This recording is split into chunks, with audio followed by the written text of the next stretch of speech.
Un mec sur un bateau joue avec un poignard, et là il perce un trou dans la coque. Il flippe grave que ses potes le remarquent. Du coup il bouche le trou avec son pied. À ce moment une vedette de patrouille arrive en face. Direct il se déguise en pêcheur. Sauf que les autres veulent inspecter le bateau. Son pote fait genre il pêche. Il attrape un verre pour l'accrocher à l'hameçon. Sauf qu'il y va trop fort, et le balance sur la casquette de l'officier. L'autre voit ça et trouve ça plutôt pro. De l'autre côté la meuf reste pas les bras croisés. Elle chope une canne à pêche et fait semblant de pêcher. Sauf qu'à peine lancée la canne tombe à l'eau. Elle prétend que c'est une longue vue pour observer les poissons. Et l'autre gobe carrément le truc. L'inspection est presque terminée. Mais l'officier se retourne encore une fois, et repère la meuf déguisée en mec, qui entre direct dans les toilettes des hommes. Les ennemis leur tirent dessus aussitôt. Eux aussi dégainent vite fait pour riposter. Mais l'autre camp a une puissance de feu de ouf. Charlie décide de rester en arrière pour couvrir. Il laisse ses potes se tirer d'abord. Ses potes plongent un par un dans l'eau. À ce moment Charlie sort une mitrailleuse, et arrose les ennemis comme un fou. Les douilles arrêtent pas de tomber. En un rien de temps ça forme une montagne à ses pieds. Les ennemis tombent aussi à l'eau en file indienne. Quand enfin il n'a plus de munitions, les ennemis croient que Charlie est à sec. Sauf qu'il sort une grenade, et la balance pile dans la bouche d'un ennemi. Après une énorme explosion, tous les ennemis sont réglés. Charlie se fait projeter par le souffle, et atterrit pile dans un tas de terre à côté de ses potes. Il le déterre en vitesse. La meuf voit que Charlie est blessé. Elle déchire son haut pour lui bander la plaie. Les potes à côté restent bouche bée, et tous prétendent être gravement blessés aussi. Du coup la meuf continue de déchirer ses fringues. Un pote se mord le doigt pour faire genre blessure grave. La meuf arrache encore un bout de manche. Ensuite il s'infiltre dans la base ennemie. Un pote sort un lance-roquette, et toque à la porte des ennemis. Dès que la porte s'ouvre l'ennemi est en mode WTF. À ce moment un pote repère une sentinelle en haut. Un coup de poing bien placé et un de plus au tapis. La meuf attrape la longue vue pour couvrir à distance. Et dès le premier tir c'est précis et sans pitié. Ensuite c'est au tour de Charlie. Il vise un ennemi et décoche une flèche. Sauf que l'ennemi penche la tête et l'esquive.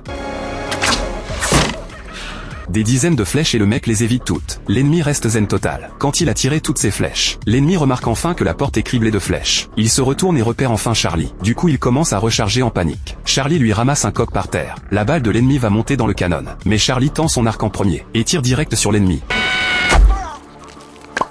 De l'autre côté, un soldat ennemi qui mange une banane sort, et tombe pile sur un des potes. Sans un mot les deux commencent à se bagarrer. Au final le pote a le dessus. Un coup de genou et la banane s'envole. Ensuite ils atteignent la cellule où les otages sont enfermés, pendant que le gardien dort encore. Charlie utilise un balai pour attraper les clés, sauf qu'il les plante dans l'œil du gardien. Il réessaie plusieurs fois, soit il touche l'oreille, soit il pique le nez, et au final il allume la radio par accident. Les otages restent sans voix. Après toute une galère, Charlie récupère enfin les clés, mais il les balance d'un coup, et les otages peuvent pas les attraper dans la cellule. Du coup les otages sortent eux-mêmes pour les prendre. Juste au moment de se tirer, une souris réveille le gardien. Un otage chope une tapette à mouche et l'assomme. L'ennemi tape par accident sur le bouton d'alarme. En un rien de temps des tonnes d'ennemis débarquent. Un otage tire un obus et transforme direct l'ennemi en fresque murale. D'un coup un soldat ennemi surgit, et échange des tirs face à face avec Charlie. Aucun des deux veut lâcher. Après une demi-heure de fusillade il finit par l'avoir. Ensuite Charlie libère les autres otages, et il se casse d'ici en vitesse.